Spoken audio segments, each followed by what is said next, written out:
So now I've got the bass to the fun part, really, where I get to string it up, hear it for the first time, and I'm, for about a week and a half, going to make minor adjustments and let it settle in. I've carved the nut and set it to a certain depth and strung it up, but I usually don't carve the nut as deep as I'm going to eventually carve it at first. And I've got the bridge, the height is set at a medium height. I've set the pickups at an optimum height for the string height. The intonation is loosely done, and the truss rod, I have the neck fairly straight. And then I play it, and I start working with it and seeing, do I have any high frets? Do I have any buzz anywhere that I had not anticipated, obviously? So I'll start going up the neck.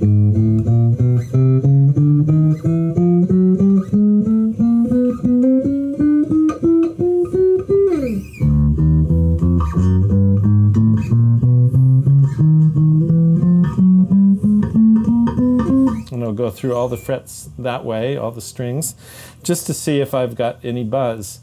I'll lower the strings for comfort as much as I possibly can, and then I'll get into a subtle fine-tuning of the truss rod, and I go back and forth between the truss rod, the height at the bridge, and also with that much stress on the neck for the first time, the pull of the strings, you're going to have a little bit of movement and change within the neck, and it's trying to figure out, okay, how strongly do I set the truss rod to counteract the string pull?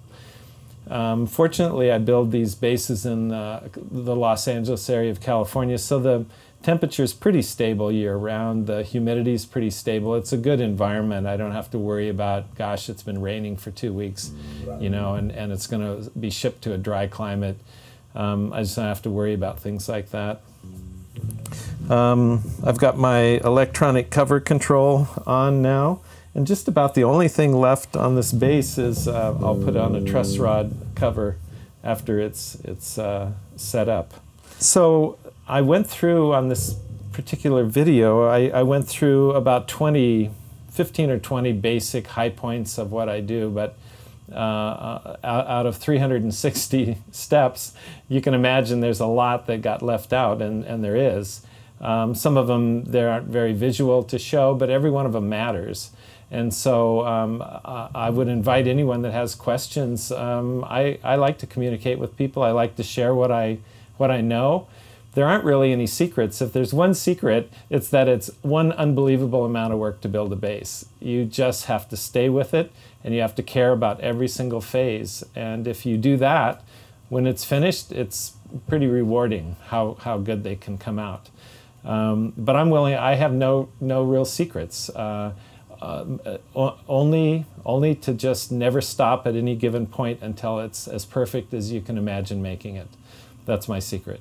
So now I'm going to package it up, put it in a box. Out of 160 basses, knock on wood, I have not had any bass be damaged in shipment. I send them through FedEx, fully insured, but nothing bad has ever happened. And now I get the joy of hearing back from the players after they've gotten the instrument, how they feel. Some of them go to church and play that first Sunday with the bass. Some of them are out gigging. It's just great to hear about that. And then being in the Los Angeles area, someone like Abraham Laboriel, I get to go to jazz clubs and hear him from time to time. And various players that come through, Jimmy Haslip.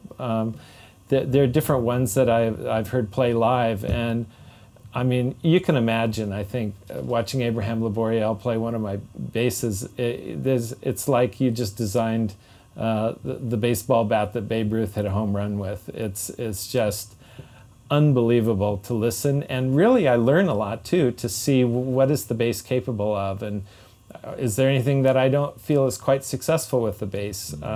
Fortunately, most of the time, in the hands of someone like that, I end up feeling like Abraham Laboriel could pick up a 2x4 and it would sound amazing.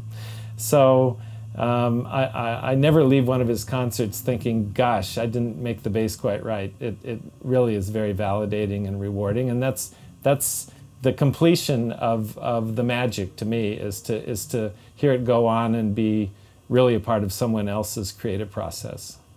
So thanks for watching. It's been fun.